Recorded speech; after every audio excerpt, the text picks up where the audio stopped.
নমস্কার বন্ধুরা, আজকে আমি আপনাদের এই ব্যাগটি তৈরি করে দেখাবো।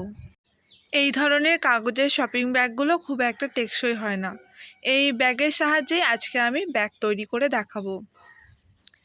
এর সাইড থেকে আমি এর মিডল বরাবর এই কাগজটিকে কেটে নেব।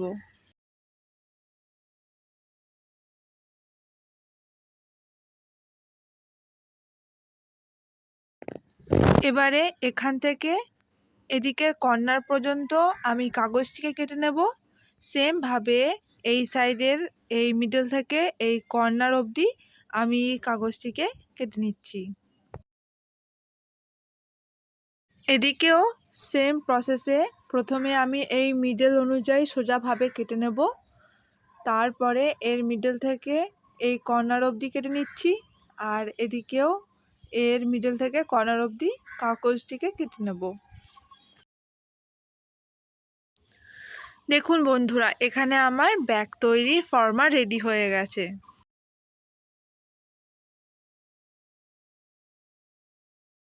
এবারে এর ফিতেটা আমি কেটে নিচ্ছি। এ সাইড থেকেও ফিতেটা আমি কেটে নেব।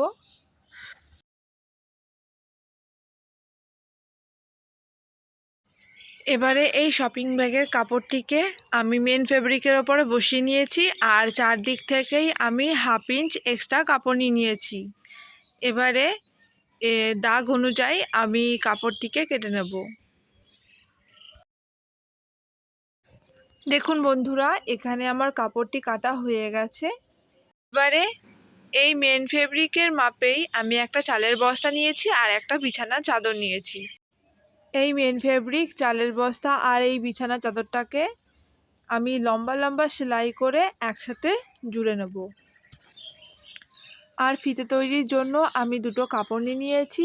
এখানে কাপড়ের লম্বা হচ্ছে 25 ইঞ্চ আর চওড়া হচ্ছে 4.5 ইঞ্চ।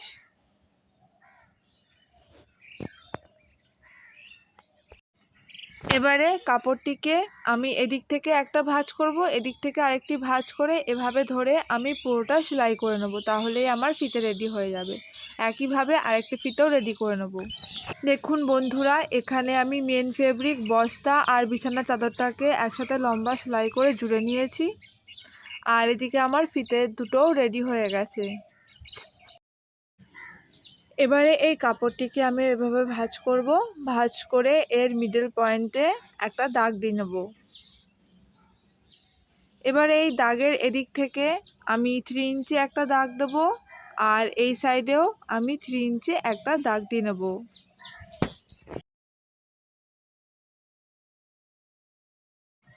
এবারে এই দাগ অনুযায়ী আমি ফিতেটাকে এভাবে রাখবো, রেখে আমি সেলাই করে নেব। সেমভাবে এদিকেও আমি কাপড়টিকে ভাঁজ করে এর মিডল পয়েন্ট বার করে নেব।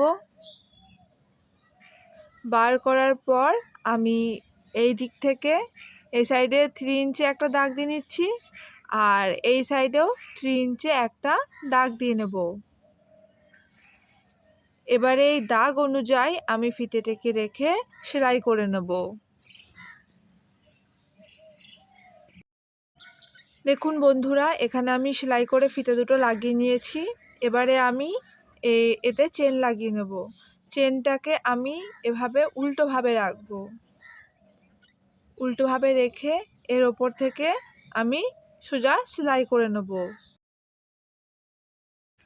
দেখুন বন্ধুরা, এখানে আমি সোজা সেলাই করে চেনটাকে লাগিয়ে নিয়েছি। এবারে এটাকে এভাবে ধরে এর ওপর থেকে আমি চাপ সেলাই দিয়ে নেব। দেখুন বন্ধুরা, এখানে আমার চাপ সেলাই দেওয়া হয়ে গেছে। এবারে চেনের আরেকটি পার্ট আমি খুলে নিচ্ছি। এবারে এই দিকের সাইডে এই চেনের এই পার্টটাকে উল্টোভাবে রেখে আমি সোজা সেলাই করে নেব। এখানে আমার সেলাই করা হয়ে গেছে। এবারে এটাকে ভেতরের দিকে এভাবে উল্টে এর ওপরে চাপ সেলাই দিয়ে নেব। দেখুন বন্ধুরা, এখানে আমার চাপ সেলাই দেওয়া হয়ে গেছে। এবার আমি এতে রানার লাগিয়ে নেব।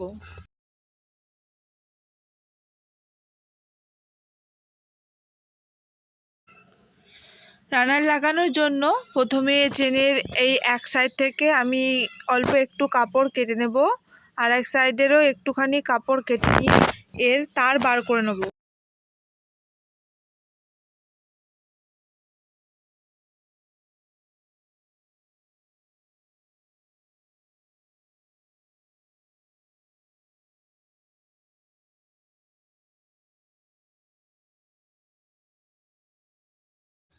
দেখুন বন্ধুরা, আমি এখানে রানার লাগিয়ে নিয়েছি। রানারটাকে একবার পুরো লাগিয়ে খুলে আবার আমি রানারটাকে লাগিয়ে নেব, তাহলে আমার সেলাই করতে সুবিধা হবে।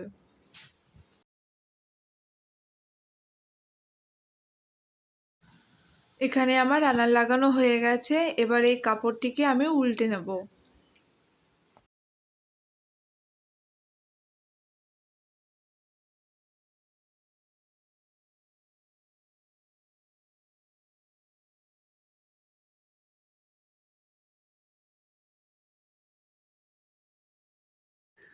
কাপড়টিকে উল্টে নেওয়ার পর এর সাইড থেকে আমি একটা সোজা সেলাই করে নেব, আর এই সাইড থেকেও একটা সোজা সেলাই করে নেব। দেখুন বন্ধুরা, এখানে আমার সেলাই করা হয়ে গেছে। এবারে এই সাইডে আমি পাইপিং লাগিয়ে নেব। তার জন্য এরকম একটা কাপড় নিয়ে নিয়েছি। কাপড়টাকে এভাবে রেখে আমি সেলাই করে নিয়েছি। সেলাই করার পর কাপড়টিকে আমি এদিকে এভাবে ভাঁজ করে, এদিক থেকেও ভাঁজ করে উল্টে আমি সেলাই করে নেব, তাহলেই আমার পাইপিং রেডি হয়ে যাবে।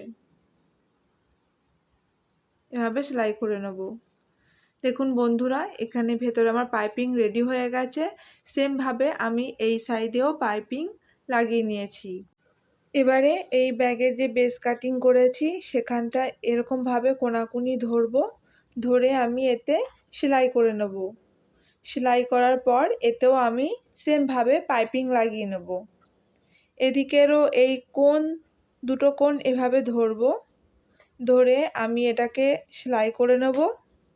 সেলাই করার পর এতেও আমি সেমভাবে পাইপিং লাগিয়ে নেব। দেখুন বন্ধুরা, এখানে আমার পাইপিং লাগানো হয়ে গেছে। পুরোপুরি আমার ব্যাগ কমপ্লিট হয়ে গেছে। এবার আমি ব্যাগটাকে সোজা করে নেব।